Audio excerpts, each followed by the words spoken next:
இப்போ நாமளும் படிக்கலாம். அந்த கடிதத்தில் அவர் என்ன எழுதியிருக்கிறார் இப்போ உங்களுக்கு புரிஞ்சிருக்கும்னு நினைக்கிறேன். இப்போ ஒனேசிமு கொண்டு வந்த கடிதம் என்னன்னா அது இப்போ நம்ம பார்க்க போகிறோம். அதுதான் அது ஒரு நிருபம். பிலோமோனுக்கு எழுதின நிருபம் நம்ம சொன்னோம் இல்லைங்களா? அந்த நிருபத்தை என்ன பண்ணுறாருன்னா அவர் எழுதி வந்தது வாங்கிட்டு வராரு. வாங்கிட்டு வந்து இப்போ பிலோமோன் என்ன பண்ணுறாருன்னா அதை விரித்து இப்போ படிக்க ஆரம்பிக்கிறாரு. இப்போ நீங்கள் நான் என்ன பண்ணலான்னா இப்போது படிக்கலாம். அவர் என்ன எழுதியிருக்கிறாருன்றது நாம் பார்க்கலாம். முதல் வசனம் வாசிக்கலாம். கிறிஸ்து இயேசுவின் நிமித்தம் கட்டப்பட்டவனாக இருக்கிற பவுலும் சகோதரனுமாகிய தீமோத்தியும் எங்களுக்கும் பிரியமுள்ளவனும் உடன் வேலையாட்களுமாய் இருக்கிற பிலோமோனுக்கும் பிரியமுள்ள அபியாளுக்கும் எங்கள் உடன் போர் சேவகனுமாகிய அகிர்பாவுக்கும் உம்முடைய வீட்டிலே கூடி வருகிற சபைக்கும் எழுதுகிறதாவது. பாருங்க இங்க என்ன சொல்றாருன்னா கிறிஸ்துவின் நிமித்தம் கட்டப்பட்டிருக்கிற, கவனிங்க அந்த வசனத்தில் கிறிஸ்துவின் நிமித்தம் கட்டப்பட்டிருக்கிறன்னு என்னதுங்க எங்கேருந்து எழுதுறாரு? அவர் சிறைச்சாலையில் இருக்கும்போது, சிறைச்சாலை தான் அவர் என்ன சொல்கிறாருன்னா கட்டப்பட்டிருக்கிறேன், தேவனுடைய ஊழியம் செய்ததுனால என்னை பிடித்து கொண்டு என்னன்னா சிறைச்சாலையில் வைத்திருக்கிறாங்க. அதுதான் கிறிஸ்துவின் நிமித்தம் நான் கட்டப்பட்டிருக்கும் போது அவர் கூட யார் இருக்கிறாங்கன்னா அதெல்லாம் அவர் என்ன பண்ணுறாருன்னா அந்த நிருபத்தில் எழுதுகிறார். என் கூட தீமோத்தி இருக்கிறாரு, இவங்கெல்லாம் என் கூட இருக்கிறாங்க, அவங்கெல்லாம் உங்களுக்கு என்ன பண்ணுறாங்கன்னா வாழ்த்து தெரிவிக்கிறாங்கன்னு சொல்லிட்டு அந்த முதல் வசனத்தில் சொல்கிறாரு. ரெண்டாவது வசனம் வாசிக்கலாம். பிரியமுள்ள அபியாளுக்கும் எங்கள் உடன் போர் சேவகனுமாகிய அக்கிருபாவுக்கும் உம்முடைய வீட்டிலே கூடி வருகிற சபைக்கும் எழுதுகிறதாவது. நம்முடைய பிதாவாகிய தேவனாலும் கர்த்தராகிய இயேசு கிறிஸ்துவினாலும் உங்களுக்கு கிருபையும் சமாதானம் உண்டாவதாக. பாருங்கள் இப்போ என்ன செய்கிறாருன்னா ஒரு நிருபம் எழுதும்போது, அதாவது ஒருத்தர்கிட்ட நம்ம பேசும்போது நம்ம எப்படி பேசணும், அவங்கள எப்படி வெல்கம் பண்ணுறதுன்றதை யார் மூலமாக தெரிஞ்சுக்கலான்னா பவுல் மூலமாக தெரிஞ்சுக்கணும். இப்போ இந்த கடிதம் யாருக்கு எழுதுகிறாருன்னா பிலோமோனுக்கு எழுதுகிறாரு. யாரை குறித்து எழுதுகிறாருன்னா ஒரு ரெக்கமெண்ட் கடிதம் தான் நம்ம பார்க்குறோம். ஒனேசிமுக்காக இவர் என்ன பண்ணார்னா பரிந்துரை செய்கிறார். ஆனால் இப்போ அதை குறித்து அவர் பேசவே இல்லை. அவர் என்ன சொல்கிறாருன்னா நான் எங்கேருந்து இந்த கடிதம் எழுதுகிறேன், நம்முடைய பிதாவாகிய தேவனாலும் கர்த்தராகிய இயேசு கிறிஸ்துவினாலும் உங்களுக்கு கிருபையும் சமாதானம் உண்டாவதாக. பாருங்கள் முதல்ல வாழ்த்து தெரிவிக்கிறாருங்க. பாருங்கள் சகோதர சகோதரியில் நாமளும் என்ன பண்ணோன்னா முதலாவது ஒரு சகோதரனை நாம் பார்க்கும்போது, ஒரு சகோதரியை நாம் பார்க்கும்போது முதலாவது நாம் என்ன செய்யணும்னா வாழ்த்து தெரிவிக்கணும், குறைகளை பேசக்கூடாது. இது நம்ம நிறைய பார்க்குறோம் சகோதர சகோதரியில். தேவன் ஒருத்தரை பார்ப்பதற்கு ஒரு சந்தர்ப்பம் கொடுத்துருக்கிறாருன்னா நம்ம என்ன சொல்லலாம், தேவனுக்கு முதலாவது நன்றி சொல்லணும். ஏன் உங்களை இந்த காலத்தில் நம்ம பார்க்கும்போது இரவு படுக்கிறாரு, காலையில் அவர் நம்ம கூட இல்லை, ஆனால் அவரை நாம் பார்க்குறோன்னும் போது தேவனுக்கு நாம் நன்றி சொல்லணும். அதுதான் முதல் நம்ம பார்க்குறோம். 1ஆம் வசனத்திலேருந்து 3ஆம் வசனம் வரலாம் நாம் பார்க்கும்போது நாம் நன்றி உள்ளவர்களாக நாம் இருக்கணும். யாருக்கு? தேவனுக்கு நாம் நன்றி சொல்லணும்.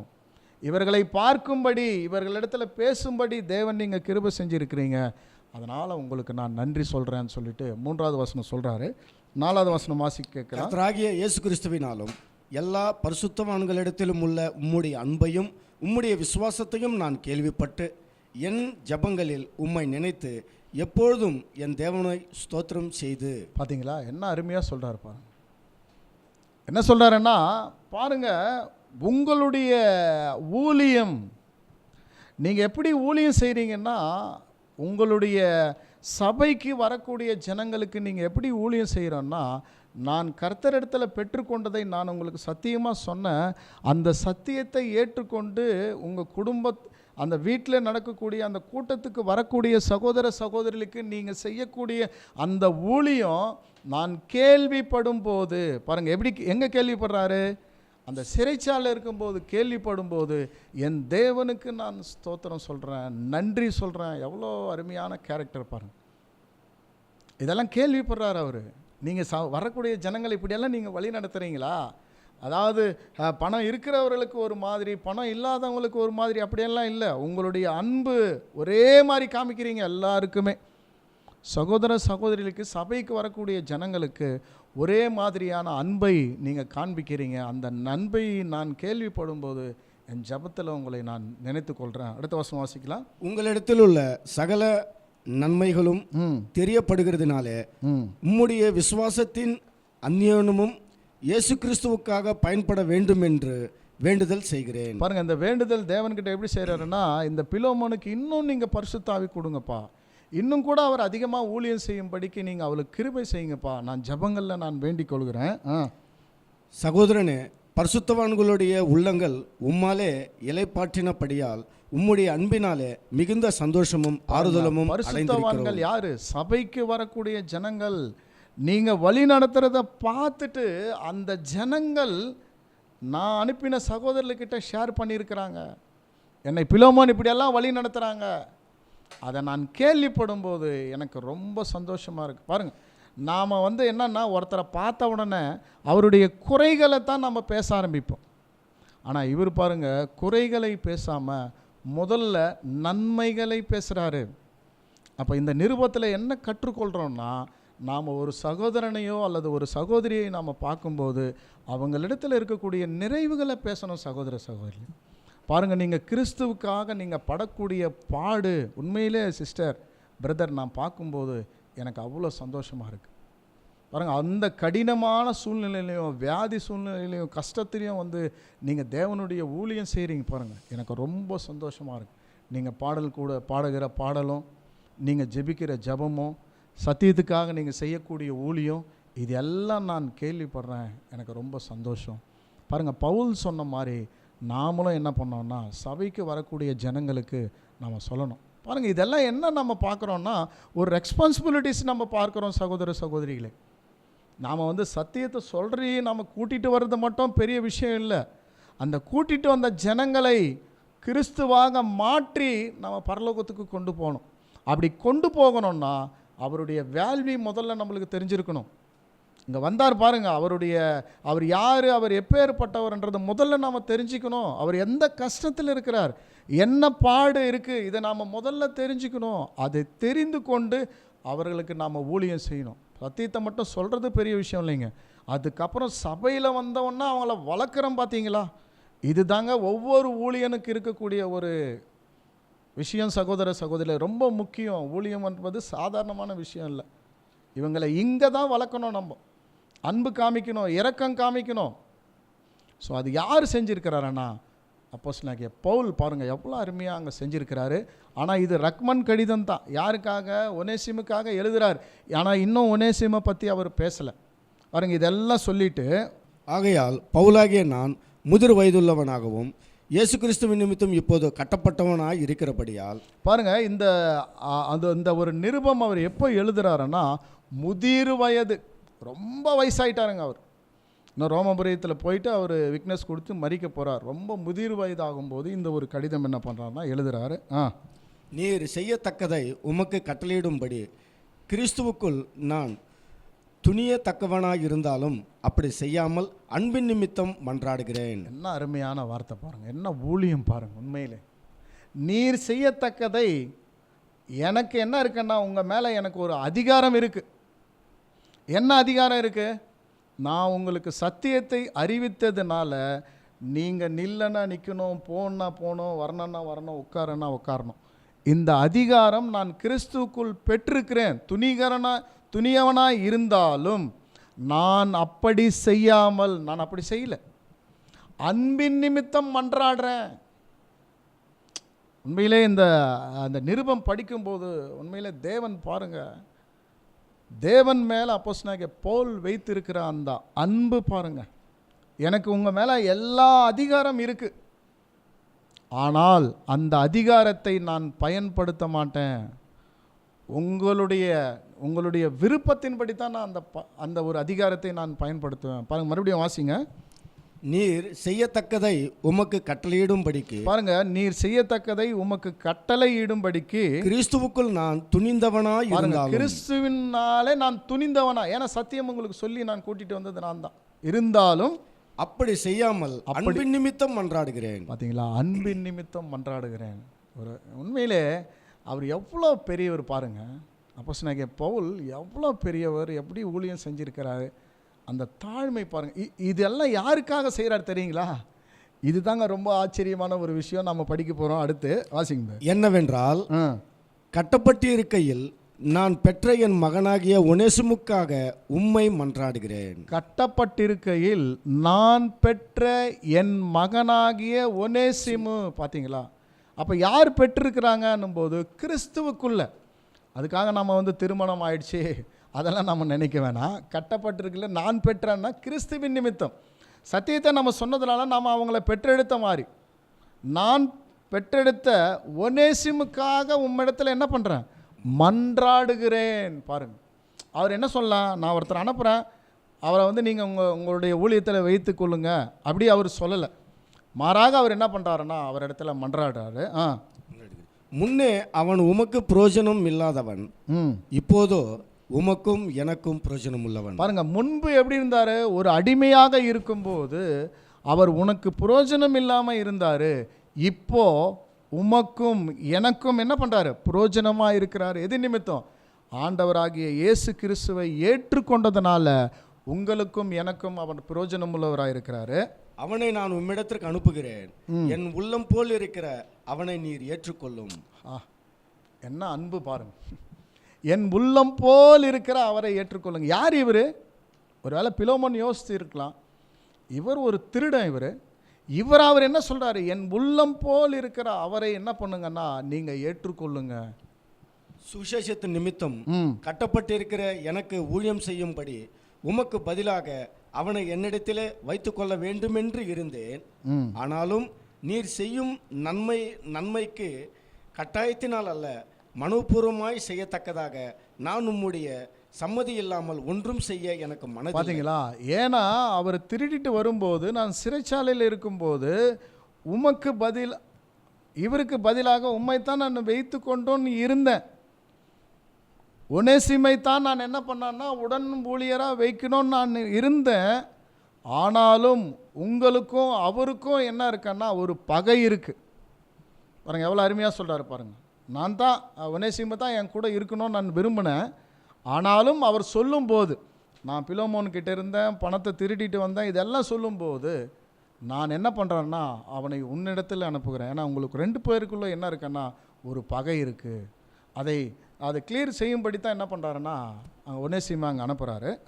அவன் என்றென்றைக்கும் உம்முடையவனாய் இருக்கும்படிக்கும் இனிமேல் அவன் அடிமையானவன் அல்ல, அடிமையானவனுக்கு மேலானவனாகவும் பிரியமுள்ள சகோதரனுமாய் இருக்கும் படிக்கும் கொஞ்ச காலம் உம்மை விட்டு பிரிந்து போனான் ஆகும். பாருங்கள், ரொம்ப அருமையான ஒரு வசனம். பைபிளில் நோட் பண்ணுங்க இந்த வசனம்.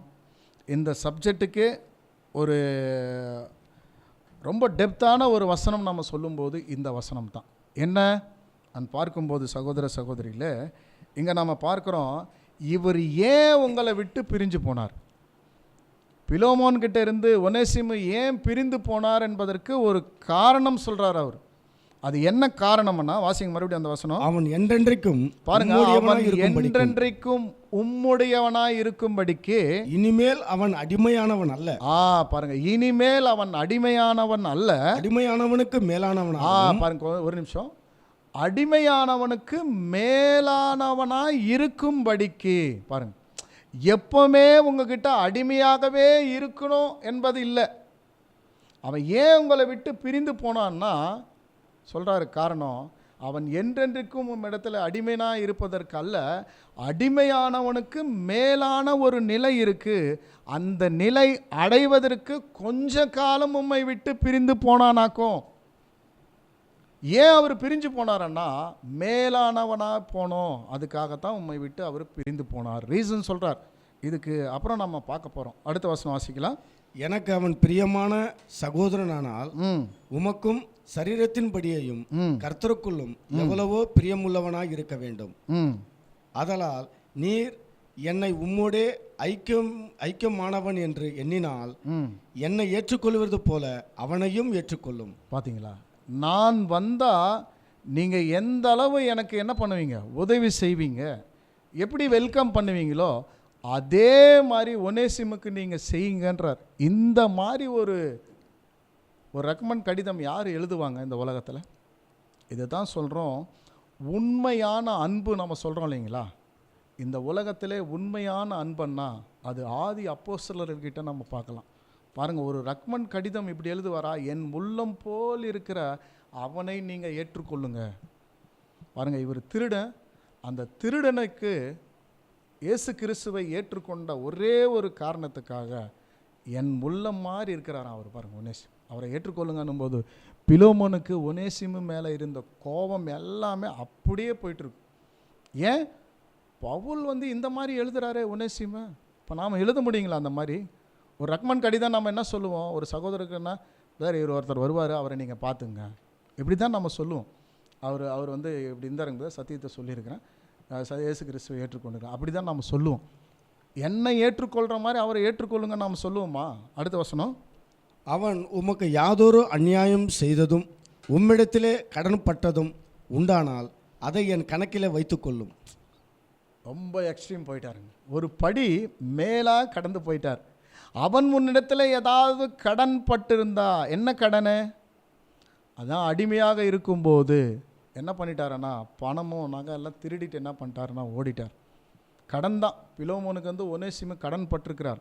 அவன் ஏதாகிலும் முன்னிடத்தில் கடன் பட்டிருந்தால் அந்த கடனை என் கணக்கில் சேர்த்து வைங்க, நான் அதை செலுத்தி தீப்பேன்றார். பா, இந்த அளவுக்கு யாரும் அன்பு வைக்கிறது இந்த உலகத்தில் நம்ம யாரையும் பார்க்க முடியும். இது உண்மையான கிறிஸ்துவினுடைய அன்பு. நம்ம பேசுகிறோம் இல்லைங்களா, அன்பு அன்பு நம்ம பேசும்போது இது உண்மையிலேயே கர்த்தர் இருந்திருந்தானா எப்படி செய்வார்னா அதே மாதிரி செஞ்சிருப்பார். கர்த்தர் செஞ்ச மாதிரி தான் பவுல் செஞ்சிருப்பார். அதுதான் உண்மையான அன்பு. அவருடைய கடனை கூட இவர் என்ன பண்ணுறாருன்னா ஏற்றுக்கொள்கிறார். நான் செலுத்தி தீர்ப்பேன். பவுலாகிய நான் இதை என் சொந்த கையால் எழுதினேன். நான் சொன்னலைங்களா முன்னாடியே, நிறைய நிருபங்கள் என்ன பண்ணியிருக்காரு, சொல்ல இன்னொருத்தர் எழுதியிருக்கிறாரு. ஆனால் இந்த நிருபம் மட்டும் அவர் கைகளினால் என்ன பண்ணியிருக்காருன்னா எழுதியிருக்கிறார் சகோதர சகோதரிகளே. ஸோ இதுக்கப்புறம் பார்த்தீங்கன்னா சில அடுத்த வசனங்கள் எல்லாம் பார்த்தீங்கன்னா அவருக்கு வாழ்த்து சொல்லி அவர் கூட யாரெல்லாம் வாழ்த்து சொல்கிறாங்கன்னு சொல்லிட்டு அந்த நிருபத்தை என்ன பண்ணுறாருன்னா முடிக்கிறார்.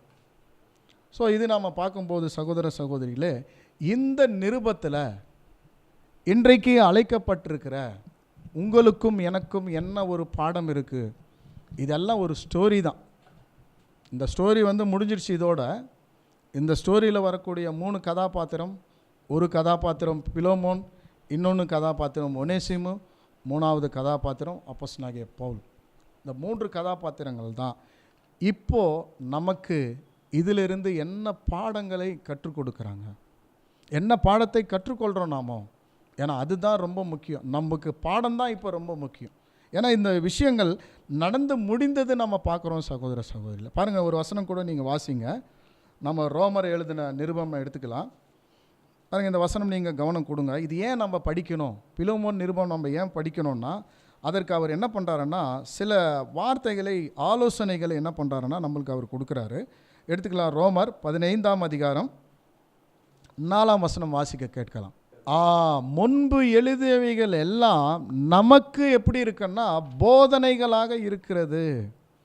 பாருங்கள், போதனை என்ன நமக்கு பார்த்தீங்கன்னா பழைய ஏற்பாடு முழுமையாகவே நமக்கு போதனை தான். எப்படி சொல்கிறீங்க? விசுவாசம் நமக்குள்ளே வளரணுமா? நாம் யாரை பார்க்கணும்னு பார்க்கும்போது ஆபிரகாமை தேவன் வைத்திருக்கிறார். அப்போ அந்த ஆபிரகாமை நாம் பார்க்கும்போது அந்த விசுவாசம் வரும். பாருங்கள், நம்மளுக்கு யார் தேவன் சொல்கிறாரு, நீ உன்னுடைய இனத்தாரையும் உன் வீட்டையும் விட்டு நான் சொல்லுகிற தேசத்திற்கு நீ புறப்பட்டு போனார். நம்ம போவாங்களா? யாருன்னே தெரியாது, தேவன் யாருன்னே தெரியாது, சத்தம் மட்டும்தான் கேட்குறார். ஆனால் புறப்பட்டு அவர் போகிறாரு. பாருங்கள், என்ன விசுவாசம் பாருங்கள். அப்போ விசுவாசம் வேணும்னா நம்ம ஆபிரகாமை பார்க்கணும். அதே மாதிரி வைராக்கியம் நமக்குள்ளே வேணும், தேவனை பற்றி வைராக்கியம் வேணும். யாரை பார்க்கணும்? பைபிளில் தானியேலை நம்ம பார்க்குறோம். என்ன தானியேல் நம்ம பார்க்கும்போது தானியேலை ஒரு சிலையை வணங்க சொல்கிறாங்க, அவர் வணங்கவே இல்லை. அவரை கொண்டு போய் சிங்க கெபியில் போடுறாங்க. ஆனால் அவர் என்ன பண்ணார்னா பயப்படலை, தேவனுக்காக நின்னார். வைராக்கியம். அனனியா, மீஷாயேல், அசரியா நம்ம பார்க்குறோம். ஷாத்ராக், மேஷாக், அபத்நேக்கு நம்ம பார்க்குறோம்ல. அந்த 3 பேரை கொண்டு போய் அக்னியில் போடுறாங்க, அந்த சிலையை வணங்காதனால. தைரியமாக போகிறாங்க. பாருங்கள், இந்த தைரியம் எல்லாம் நாம் வரணும், பாடங்கள் எல்லாம் நமக்கு வேணும்னும் போது சகோதர சகோதரிகளே, அது நமக்கு தேவன் எங்கே கொடுத்துருக்கிறாருன்னா பழைய ஏற்பாட்டில் நமக்கு கொடுத்துருக்கிறாரு. காயின் இருக்கிறார், ஆபேல் இருக்கிறார், ஆதாம் இருக்கிறார். ஆபேல் பார்த்திங்கன்னா நிலத்தில் மந்தையில் தலையற்று கொழுமையானவைகளை கொண்டு வந்து தேவனுக்கு பலி செலுத்தினார். தேவன் அந்த பலியை அங்கீகரித்தார். ஆனால் காயின் என்ன செய்யலன்னா பலன்லேயே கடைசி குவாலிட்டியில் இருக்கக்கூடிய கடைசி தரம் இல்லாத கனிகளை கொண்டு வந்து அவர் அங்கே கொடுத்தார். அந்த தேவன் அதை அங்கீகரிக்கலை. ஆனால் எதை அங்கீகரித்தாருன்னா ஆபேலுடைய பலி அங்கீகரித்தார். உடனே காயின் என்ன பண்ணுறாருன்னா அவரை கொலை செய்கிறது நம்ம பார்க்குறோம். ஸோ இது ஒரு கதை நம்ம பார்க்குறோம். இதில் நமக்கு என்ன தேவன் ஒரு பாடத்தை வைத்திருக்கிறாருன்னு பார்க்கும்போது சகோதர சகோதரிகளே, அப்போ ஆதாம் இங்கே யாரை குறிக்கிறாருன்னா தேவனை அங்கே குறிக்கிறார். ஒரு அடையாளம் நம்ம பார்க்குறோம். ஆபிரகாம் யாரை குறிக்கிறாருன்னும் போது தேவனை குறிக்கிறது நம்ம பார்க்குறோம். ஈசாக்கு யாரை குறிக்கிறார்? நம்முடைய கர்த்தராகிய இயேசு கிறிஸ்து குறிக்கிறது நம்ம பார்க்குறோம். இப்போ ஆதாமினுடைய விஷயத்தில் நம்ம வரும்போது ஆதாம் யாரை குறிக்கிறாருன்னா தேவனை குறிக்கிறாரு. 2 குமாரர்கள் இருந்தாங்க, காயின், ஆபேல். ஆபேல் யாரை குறிக்கிறாருன்னா கர்த்தராகிய இயேசு கிறிஸ்துவை குறிக்கிறார். காயின் யாரை குறிக்கிறாருன்னா சாத்தானை குறிக்கிறார். தேவன் என்ன பண்ணாருன்னா என்ன கனியை கொடுத்தாருன்னா மந்தையின் தலையற்று கொழுமையானவைகளை கொண்டு வந்து கொடுத்தார் ஆபேல். அதே மாதிரி கர்த்தராகிய இயேசு கிறிஸ்து கூட தேவனுக்கு என்ன பிரியமோ அதை அவர் செய்தார். அவருடைய பலியை என்ன பண்ணார்னா அங்கீகரித்தார் தேவன். ஆனால் காயின் பார்க்கும்போது சாத்தான் நம்ம பார்க்குறோம். இப்போது அவர் லூசிஃபராக இங்கே முன்னே இருந்திருந்தார், இப்போது அவர் சாத்தானாக மாறிட்டார். அப்போ என்ன பண்ணாருன்னா அந்த சாத்தான் என்ன பண்ணுறாருன்னு பார்க்கும்போது ஒரு தந்திரமாக நிறைய வேலைகள் இப்போ இந்த நாள் வரை என்ன பண்ணுறாருன்னா அங்கே ஜனங்களை மோசம் பண்ணக்கூடிய வேலையை தான் என்ன பண்ணுறாருன்னா செய்கிறார். அப்போது தேவனுடைய வேலைக்காக கர்த்தர் வரும்போது அவர் அங்கே கொலை செய்கிறது கூட நம்ம பார்க்கணும். ஆபேலை கொலை செய்தது போல் பாருங்கள். இதெல்லாம் நம்ம பொருத்தி பார்க்குறோம். ஒரு அடையாளங்களாக நம்ம பார்க்குறோம் சகோதர சகோதரில். இன்னொரு அடையாளம் நம்ம பார்க்கும்போது ஆபிரகாமினுடைய விஷயத்தில் நாம் எடுத்துக்கொள்ளும் போது ஆபிரகாம் பிதாவாகிய தேவனுக்கு ஒரு அடையாளமாக இருக்கிறது நம்ம பார்க்குறோம். ஈசாக்கு இயேசு கிறிஸ்துக்கு அடையாளமாக இருக்கிறது நம்ம பார்க்குறோம். எலியேசர் யாருக்கு அடையாளமாக இருக்கிறான்? பரிசுத்த ஆவிக்கு அடையாளமாக இருக்கிறது நம்ம பார்க்குறோம். ரெபேக்காள் யாருக்கு அடையாளமாக இருக்கிறான்னா திருச்சபைக்கு அங்கே அடையாளமாக இருக்கிறது நம்ம பார்க்குறோம். பாருங்கள், இப்படி நம்ம பார்த்தா தான் பைபிளில் இருக்கக்கூடிய சம்பவங்கள் அனைத்துமே நமக்கு புரியும். ஏதோ ஒரு கதை மாதிரி நம்ம பார்த்தோன்னா பைபிள் நமக்கு புரியாது. ஸோ இதெல்லாம் நம்ம வரக்கூடிய பாடத்தில் தேவனுக்கு சித்தமான இதெல்லாம் நான் உங்க கூட பகிர்ந்து கொள்கிறோம் சகோதர சகோதரில். ஸோ இதெல்லாம் நம்ம பார்க்கும்போது இப்போது நம்ம பார்த்துட்டோம் 3 கதாபாத்திரங்கள். இந்த 3 கதாபாத்திரங்கள் யாருன்னா பவுல், பிலோமோன், ஒனேசிம். இந்த 3 பேர் கதாபாத்திரங்களில் வர்றது நம்ம பார்க்குறோம். இந்த 3 கதாபாத்திரங்கள் யாருக்கு பொருந்தக்கூடியவர்களாக இருக்கிறாங்கன்னு நம்ம பார்க்குறோம். அப்படி நம்ம பார்க்கும்போது இந்த ஒரு பிலோமோன் அப்போஸ்தலனாகிய பவுல் எழுதின அந்த நிருபத்தில் நம்ம பார்க்குறோம் சகோதர சகோதரிகளே. இதில் நாம் சொல்லும்போது நம்ம பைபிள் வச்சுருக்கிறோம் இல்லைங்களா 66 புஸ்தகம். இந்த 66 புஸ்தகமே எதில் இருக்குன்னா இந்த ஒரு நிருபத்தில் இருக்குது. இப்போ நம்ம பார்க்க போகிறோம். நாம் வைத்து கொண்டிருக்கிற இந்த 66 புத்தகத்தில் இருக்கக்கூடிய விஷயங்கள் ஆதியாகமத்திலிருந்து வெளிப்படுத்தின விசேஷம் வரலாம் நம்ம பார்க்குறோம். அந்த வெளிப்படுத்தின விசேஷம் வரலாம் நம்ம பார்க்கும்போது இது எங்கே இருக்குன்னா ஒரே நிருபத்தில் நம்ம சொல்லிடலாம். அதில் இருக்கக்கூடிய விஷயங்கள் எல்லாமே நம்ம சொல்லிடலாம் இந்த பிலோமோனுடைய நிருபத்தில். எப்படின்றதுன்னு நம்ம என்ன பண்ணலாம்னா பார்க்கலாம். முதலாவது நம்ம பிலோமோன், இவர் யாருக்கு ஒரு அடையாளமாக இருக்கிறார்? ஆபிரகாம் எப்படி பிதாவாகிய தேவனுக்கு அடையாளமாக இருக்கிறார்? ஆதாம் எப்படி தேவனுக்கு அடையாளமாக இருக்கிறார்? ஈசாக்கு எப்படி இயேசு கிறிஸ்துக்கு அடையாளமாக இருக்கிறாரோ அதே மாதிரி இந்த பிலோமோன் யாருக்கு ஒரு அடையாளமாக இருக்கிறார்னா பிதாவாகிய தேவனுக்கு ஒரு அருமையான ஒரு அடையாளமாக அங்கே இருக்கிறது கூட நம்ம பார்க்குறோம். அந்த பிலோமோன் நம்ம பார்க்கும்போது சகோதர சகோதரியில் அவர் என்ன பண்ணுறாருன்னா ஒனேசிமு அங்கே வருது நம்ம பார்க்குறோம். ஒனேசிமு என்ன பண்ணுறாருன்னா ஒரு அடிமையாக அங்கே கொண்டு வர்றது கூட நம்ம பார்க்குறோம். அடிமை என்பது எதற்காக அடிமை? மரணத்திற்கு ஒரு அடிமை. அப்போ இந்த ஒனேசிமு யாரை குறிக்கிறார் இந்த இடத்துல என்னும்போது அந்த ஒனேசிமு தான் ஆதாம் மற்றும் முழு மனுகுலத்தையே குறிக்குது நம்ம பார்க்குறோம். அந்த ஒனேசிமு இங்கே யாரை குறிக்கிறாரன்னா ஆதாம் மற்றும் முழு மனுகுலத்தையே அங்கே குறிக்கிறது நம்ம பார்க்குறோம். அப்போ பிலோமோனோடு கூட இருக்கிறவரெல்லாம் அவங்க எப்படி இருந்தாங்கன்னா ஒரு நல்லா தான் இருந்தார் ஒனேஸ், நல்லா தான் வச்சுருந்தார் பிலோமோன். ஸோ இது எதை குறிக்குதுன்னு பார்க்கும்போது தேவன் மனிதனை உருவாக்கும்போது ஆதாமை உருவாக்கும்போது ஏதேன் தோட்டத்தில் அவங்க எப்படி இருந்தாங்கன்னா சந்தோஷமாகத்தான் இருந்தார் ஆதாம். எப்போ பாவம் செய்யாத வரை அவர்கள் ரொம்ப சந்தோஷமாக தான் இருந்தார். பிலோமோன் இடத்துல ஒனேசிமு எப்படி சந்தோஷமாக வைத்திருந்தாரோ அதே மாதிரி பார்க்குறோமோ தேவன்கிட்ட நம்ம பார்க்கும்போது ஏதேன் தோட்டத்தில் அவங்க நன்மை தீமை அறியக்கூடிய அந்த கனியை அங்கே வச்சுருந்தார். ஆனால் அவர்கள் நன்மை கனியை புசித்து அவர்கள் பார்த்திங்கன்னா சந்தோஷமாக வாழ்ந்துகிட்டே இருந்தாங்க. ஆனால் இடையில என்ன ஆயிடுச்சுன்னா, பிலோமோனுக்கு விரோதமாக இவர் சில உச்சிதங்களை பொருட்கள் என்ன பண்ணுறாருன்னா, பணத்தையும் நகையும் திருடிட்டு என்ன பண்ணிடுறாரு, ஓடிடுறார். அதே மாதிரி ஆதாம் இங்கே என்ன செய்கிறாருன்னா, தேவனுடைய வார்த்தையை கீழ்ப்படியாமல் அந்த கனியை அவர் புசித்ததுனால அவரை ஏதேன் தோட்டத்தை விட்டு தேவன் வெளியே அனுப்புகிறது நம்ம பார்க்குறோம். சகோதர சகோதரி, எப்படி ஒனேசிமு ஓடிட்டு போயிட்டாரோ, அந்த ஓடி போயிட்டாரோ பிலோமோன்கிட்ட இருந்து, அதே மாதிரி பிதாவாகிய தேவனிடத்திலிருந்து ஆதாம் ஏதேன் தோட்டத்தை விட்டு வெளியே போயிட்டார்.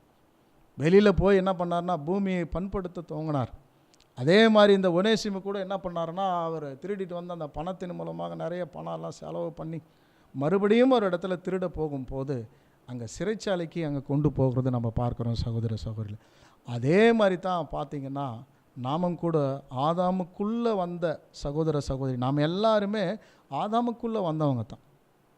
ஒருவேளை என்னுடைய தகப்பனாருடைய பேர் வேறையாக இருக்கலாம், அந்த தகப்பனாருக்கு மேலே தகப்பனார், தகப்பனாருக்கு மேலே தகப்பனார், அப்படியே நம்ம போனீங்கன்னா கடைசியில் யார் வருவாருன்னா ஆதாம் அங்கே வருகிறது நம்ம பார்க்குறோம்.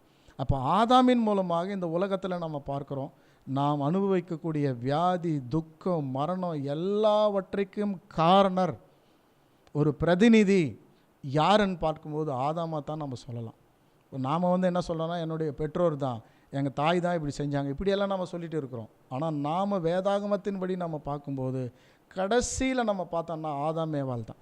அவங்க நம்மளுக்கு என்ன சம்பாரித்து வைத்திருக்கிறாங்க இது வரலாம் பாருங்கள். ஒரு தகப்பன் தன்னுடைய மகனுக்கு நல்ல ஆஸ்தியை சம்பாரித்து வச்சுருந்தாருன்னா தன்னுடைய மகன் என்ன பண்ணுவாருன்னா அதை அனுபவிப்பார். அதே மாதிரி ஆதாம் ஏவாள் நமக்கு என்ன தான் சம்பாரித்து வச்சுருக்கிறாங்கன்னா வியாதி, துக்கம், கடைசி மரணம் தான். பாருங்கள், எப்படி இருக்கிறவரெல்லாம் நல்லா இருந்தார் பிலோமோன்கிட்ட ஒனேசிம்.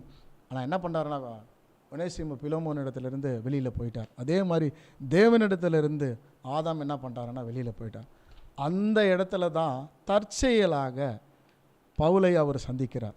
இங்கே பவுல் யாரை குறிக்கிறாருன்னும் போது நம்முடைய கர்த்தராகிய இயேசு கிறிஸ்துவுக்கு குறிக்கிறார். இயேசு கிறிஸ்துக்கு ஒரு அடையாளமாக இருக்கிறார். அப்போ இந்த முழு மனுகுலத்திற்கு அவருடைய வாழ்க்கை பாருங்கள், 3 வருடத்தினுடைய வாழ்க்கையில் இந்த மனுக்குலத்துக்கு என்ன பண்ணுறாருன்னா போதிக்கிறார். தேவனை விட்டு நம்ம வந்துட்டோம், தேவன் நீதியுள்ள தேவன், அந்த நீதியுள்ள தேவனை விட்டு நாம் வந்துட்டோம். மறுபடியும் அந்த தேவனுக்குள்ளே நம்மை கொண்டு வந்து சேர்க்கும்படிக்கு நம்முடைய கர்த்தராகிய இயேசு கிறிஸ்து 3 வருடம் என்ன பண்ணுறாருன்னா ஊழியம் பண்ணுறார். அந்த 3 வருடத்தில் நிறைய சத்தியங்கள் நம்மளுக்கு கொடுக்குறார். எப்படி ஒனேசிமுக்கு பவுல் சத்தியத்தை சொன்னாரோ அதே மாதிரி உங்களுக்கும் எனக்கும் இந்த ஒரு காலப்பகுதியில் சத்தியத்தை போதிச்சுட்டு இருக்கிறாரு. எதுக்காக? ரொம்ப ரொம்ப முக்கியம் சகோதர சகோதரி. எதுக்காக சத்தியம் சொல்கிறாரு நான் பார்க்கும்போது இப்போ நம்ம அந்த வசனத்தை நாம் வாசிக்கலாம். அவன் அடிமையானவனாக அல்ல, அடிமையானவனுக்கு மேலானவனாக உயர்த்தும்படிக்கு கொஞ்ச காலம் உம்மை விட்டு பிரிந்து போனானாக்கும். அந்த வசனம் வாசிக்கலாம். அவன் என்றென்றைக்கும் உம்முடையவனாய் இருக்கும்படிக்கு இனிமேல் அவன் அடிமையானவன் அல்ல, அடிமையானவனுக்கு மேலானவனாகவும் பிரியமுள்ள சகோதரனுமாய் இருக்கும்படிக்கு கொஞ்ச காலம் உம்மை விட்டு பிரிந்து போனானே ஆக்கும். பாருங்க, அவன் அடிமையானவனாகவே அல்ல, அடிமையானவனுக்கு மேலானவனாக இருக்கும்படிக்கு கொஞ்ச காலம் உம்மை விட்டு பிரிந்து போனானாக்கும். அடிமை என்பது இங்கே எதை குறிக்குதுன்னு பார்த்தீங்கன்னா ஆதாம் மூலமாக வந்த பாவத்தின் சம்பளம் மரணம். நாம் எல்லாருமே அதற்கு அடிமைகளாக இருக்கிறோம். கண்டிப்பாக மரணம் எல்லோருக்குமே இருக்குது. அப்போ நாம் எதற்கு அடிமையாக இருக்கிறோம்னா மரணத்திற்கு நாம் அடிமையானவர்களாக நம்ம இருக்கிறோம். இந்த உலகத்தினுடைய ஆசீர்வாதத்துக்காகவே இருக்கும்படி அல்ல, இந்த உலகத்திலேயே ஜீவிக்கும்படிக்கு அல்ல, இந்த உலகத்தை விட்டு பரலோக ஆசீர்வாதத்தை சுதந்திரித்து கொள்ளும்படிக்கு கொஞ்ச காலம் உம்மை விட்டு பிரிந்து போனானாக்கும். மேலானவனாக நம்ம பார்க்குறோம் இல்லைங்களா? அந்த மேலானவன் எதை குறிக்குதுன்னா பரலோக ஆசீர்வாதத்தை சுதந்திரிக்கும்படிக்கு. பாருங்க, அவர் ஏன் உம்மை விட்டு பிரிந்து போனார்? ஆதாம் ஏவாள் ஏன் ஏதேன் தோட்டத்தில் பாவம் செஞ்சுட்டு போயிட்டாங்கன்னா அவர்கள் பூமிக்குரிய ஆசீர்வாதம் அல்ல, பரலோக ஆசீர்வாதத்தை சுதந்திரிக்கும்படி கொஞ்ச காலம் உம்மை விட்டு பிரிந்து போனானாக்கும். பாருங்கள், பரலோக ஆசீர்வாதத்தை சுதந்திரித்து கொள்ளணும்னா நாம் என்ன செய்யணும்? நன்மை என்றால் என்ன, தீமை என்றால் என்ன நாம் கற்றுக்கொள்ளணும். இவர்கள் நம்மில் ஒருவராகவும் இருக்கும்படிக்கு. நன்மை தீமை யாருக்கு தெரியும்னா தேவனுக்கு மட்டும்தான் தெரியும். நன்மை என்றால் என்ன, தீமை என்றால் என்ன என்பது முதலாவது தேவனுக்கு மட்டும்தான் தெரியும். இப்போ தேவன் என்ன பண்ணுறாருன்னா அது மனுகுலத்திற்கு கொடுக்குறார். நீங்கள் தெரிஞ்சுக்கங்க, நன்மை என்றால் என்ன, தீமை என்றால் என்ன தெரிஞ்சுக்கன்னு தேவன் என்ன பண்ணுறாருன்னா நமக்கு இப்போ கொடுத்துருக்கிறார். இப்போ நீங்கள் நான் என்ன கற்றுக்கொள்கிறோன்னா தீமையை கற்றுக்கொள்கிறோம். இதுவரையிலும் தீமை தான் கற்றுக்கொண்டோமே தவிர நன்மை இன்னும் அனுபவிக்கவே இல்லை. அப்போ இது ரெண்டும் ஒரு மனுஷன் அனுபவித்தால் தான், அதை புரிந்து கொண்டால் தான், அதை தெரிந்து கொண்டால் தான் நீங்கள் எங்கே போக முடியும்னா பரலோகத்துக்கு நீங்கள் போக முடியும். அதான் சொல்கிறார், என்றென்றைக்கும் அடிமையானவன் அல்ல, அடிமையானவனுக்கு மேலானவனாக உயர்த்தும்படிக்கு கொஞ்ச காலம் உம்மை விட்டு பிரிந்து போனானட்டும். அப்போ இந்த ஒரு காலப்பகுதி, ஆதாம் வெளியில் வந்த காலப்பகுதி பார்க்கும்போது மனிதன் நன்மை தீமை என்னதென்று கற்றுக்கொள்ளணும். அதற்காகத்தான் நம்ம பார்க்குறோம். சகோதர சகோதரிகளே, இந்த நிருபத்தில் பாருங்கள், தேவனுடைய திட்டம் பாருங்கள், ஆதி ஆகமத்திலிருந்து வெளிப்படுத்தின விசேஷம் வரலும் பார்க்குறோம். ஸோ அதில் நம்ம பார்க்கும்போது இறுதியாக இவன் எதாகிலும் கடன் பட்டிருந்தால் அதை என் கணக்கில் வைத்துக்கொள், அதை நான் செலுத்தி தீர்ப்பேன்னு சொன்னார் இல்லைங்களா. இது எக்ஸாக்டாக யாரை குறிக்கும்னா அப்போஸ்தலனாகிய பவுல் என்ன பண்ணாருன்னா கடனை தீர்த்தாருன்னு நம்ம சொல்ல முடியாது. ஆனால் இந்த கடனை தீர்த்தவர் யார் தெரியுங்களா? ஆதாமுக்காக. பாரு, ஆதாமுக்காக தன்னுடைய ஜீவனையே கொடுத்தார் இயேசு கிறிஸ்து. என் கணக்கில் வைத்துக்கொள், அதை நான் செலுத்தி தீர்ப்பேன். பாருங்கள், பவுலை வந்து அப்போஸ்தலனாகிய பவுலை வந்து நம்முடைய கர்த்தருக்கு எப்படி கம்பேர் பண்ணுறோன்னா இந்த ஒரு விஷயத்தில் நம்ம பாருங்கள், இந்த ஒரு வசனத்தில் நம்ம பார்க்கும்போது என் கணக்கில் வைத்துக்கொள்ளுங்க, அதை நான் செலுத்தி தீர்ப்பேன். அது எங்கே தீர்த்தாரன்னா கர்த்தர் வந்து சிலுவையில் தீர்த்தார். பாருங்க, அப்போ நம்மெல்லாம் எதற்கு அடிமையாக இருக்கிறோன்னா மரணத்திற்கு அடிமையாக இருந்த நம்மை மீட்டு கொள்ளும்படிக்கு கர்த்தர் என்ன பண்ணார்னா சிலுவையில் தன்னுடைய ஜீவனையே அவர் கொடுத்து நம்மை மீட்டு கொண்டார். எதுக்காக? தன்னிடத்தில் வைத்து கொள்வதற்கல்ல, தேவனிடத்தில் அனுப்பும்படிக்கு. ஏன்னா தேவனிடத்தில் நமக்கும் அவருக்கும் ஒரு பகை இருக்குது. ஏன்னா அவன் நீதி இருக்கிற தேவன், பாவத்தை பார்க்காத சுத்த கண்ணன் அவர். அப்போ அவரிடத்துல நம்ம போனோம்னா நமக்கு நீதி வேணும், பரிசுத்தம் வேணும், அன்பு வேணும். அப்போ இதெல்லாம் யார் கொடுக்குறாருன்னா நம்முடைய கர்த்தராகிய இயேசு கிறிஸ்து தான் கொடுக்குறார். எப்படி இருக்கணும், எப்படி பேசணும், இந்த உலகத்தில் எப்படி ஜீவிக்கணும், இதெல்லாம் ஒனேசிமுக்கு பவுல் போதித்தது போல நமக்கு ஆதாமிலிருந்து வந்தக்கூடிய சந்ததியாகிய நமக்கு அவர் அங்கே போதிக்கிறது கூட நம்ம பார்க்குறோம். போதித்து என்ன பண்ணுறாருன்னா தேவன்கிட்ட கொண்டு போய் கொடுக்குறாரு கர்த்தராகிய இயேசு கிறிஸ்து. பாருங்கள், இந்த ஒரு நிருபம் நம்ம பார்க்கும்போது இந்த நிருபத்தில் எவ்வளோ அருமையான விஷயங்கள் நாம் பார்க்குறோம். எதிலிருந்து பார்க்குறோம்? கேரக்டர்ஸ் சம்மந்த சப்ஜெக்ட் கூட நம்ம பார்த்துட்டோம். இப்போ தேவனுடைய திட்டம் கூட நம்ம பார்த்துட்டோம். இன்னொரு விஷயம், ஆதி ஆகமத்திலிருந்து வெளிப்படுத்தின விசேஷம் வரலாம் இருக்குது. எவ்வளோ விஷயம் இருக்குங்க பாரு, கேரக்டர் ஸ்டடீஸும் இருக்குது இதில்.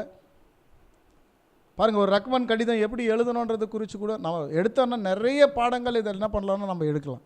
ஆனால் தேவனுடைய கிருபையில் பாருங்கள் சகோதர சகோதரிகளே, இன்றைக்கு நமக்கு ஒரு அருமையான இந்த கிரைஸ்ட் டிவி மூலமாக தேவன் ஒரு அருமையான ஒரு வாய்ப்பு என்ன பண்ணியிருக்காருன்னா நம்மளுக்கு கொடுத்துருக்கிறார். என்ன வாய்ப்பு கொடுத்துருக்கிறாருன்னா தேவனுடைய திட்டம் அல்லது தேவனுடைய சத்தியங்களை நாம் புரிந்து கொள்ளும்படி தேவன் ஒரு நிருபம் மூலமாக நமக்கு அவர் போதித்திருக்கிறார். அப்போ இந்த உலகத்தில் நாம் எப்படி வாழணும், எப்படி ஜீவிக்கணும் போது நம்முடைய கர்த்தராகிய இயேசு கிறிஸ்து போல நாமளும் என்ன பண்ணோம்னா, எத்தனையோ ஒனேசிமு இருக்கிறாங்க இந்த உலகத்தில். எத்தனையோ ஒனேசிம் இருக்கிறவர்களுக்கு நாம் என்ன பண்ணோம்னா கர்த்தராகிய இயேசு கிறிஸ்து வார்த்தைகளை நாம் சொல்லி சபைக்கு நாம் கொண்டு வர்ற மட்டும் வேலை இல்லை, அவர்களுக்காக எடுக்கக்கூடிய அந்த பிரயாசம், அவர்களை என்ன பண்ணோம்னா ஒவ்வொருத்தரையும் கிறிஸ்துவாக மாற்றணுங்க. பாருங்கள், அப்போஸ்தலனாகிய பவுல் சொல்லும்போது என்ன சொன்னான்னா, நான் கிறிஸ்து உங்களுக்குள் வளரும்படி பிரசவ வேதனைப்படுறேன்றார். பாருங்கள், ஒவ்வொருத்தருக்காக அவர் பிரசவ வேதனைப்படுறார். அப்போ நீங்கள் நான் என்ன பண்ணோம்னா அந்த ஜனங்களுக்கு, அதாவது ஒனேசிமு மாதிரி இருக்கக்கூடிய ஜனங்களுக்கு சத்தியத்தை சொல்லி சபைக்கு கொண்டு சபையில் அவங்களை நிறைய போஷிக்கணும். சத்தியங்களை பேர்பட்ட ஒரு சத்தியங்களை நம்ம சொல்லி அவங்கள என்ன பண்ணோம்னா தேவனை குறித்தும் கர்த்தர் குறித்து நிறைய அவங்களுக்கு போதிக்கணும். கர்த்தர் ஏன் இந்த உலகத்துக்கு வந்தார், ஏன் மரித்தார், பாருங்கள், இப்பேற்பட்ட சத்தியங்களை நாம் சொல்லும்போது உண்மையிலேயே அவங்க என்ன பண்ணுவாங்க, ஒனேசினுடைய இருதயம் எவ்வளோ அன்பாக இருந்திருக்கும் பார், தேவனுக்கு எவ்வளோ நன்றி சொல்லியிருப்பார். அதே மாதிரி நாமும் கூட என்ன பண்ணோம்னா இப்பேற்பட்ட ஒரு காரியங்களை கூட நாம் செய்யணும். இன்றைக்கு தேவனுடைய ஒரு கிருபையில் இந்த ஒரு சத்தியம் உங்கள் இடத்துல கூட நான் பகிர்ந்து கொண்டேன். நான் ஒரு விஷயத்தை நாம் உங்கள்கிட்ட சொல்ல மறந்துட்டோம். நான் எந்த சபையை சார்ந்தவங்க, நான் எங்கே இருக்கிறேன்றதை குறித்து நாம் அவங்கக்கிட்ட சொல்லலை என்ன ஊழியம் என்று. ஒருவேளை தேவனுக்கு சித்தமானால் அடுத்த ஒரு வாய்ப்பு தேவன் நமக்கு ஏற்படுத்தி கொடுத்தாருன்னா நம்மை குறித்தும் நம்மளுடைய திருச்சபையை குறித்தும் உங்ககிட்ட என்ன பண்ணோம் நம்ம பகிர்ந்து கொள்கிறோம். பொறுமையோடு கேட்ட நம் அனைவருமே தேவன் தாமே ஆசீர்வதிப்பாராக. ஆமென்.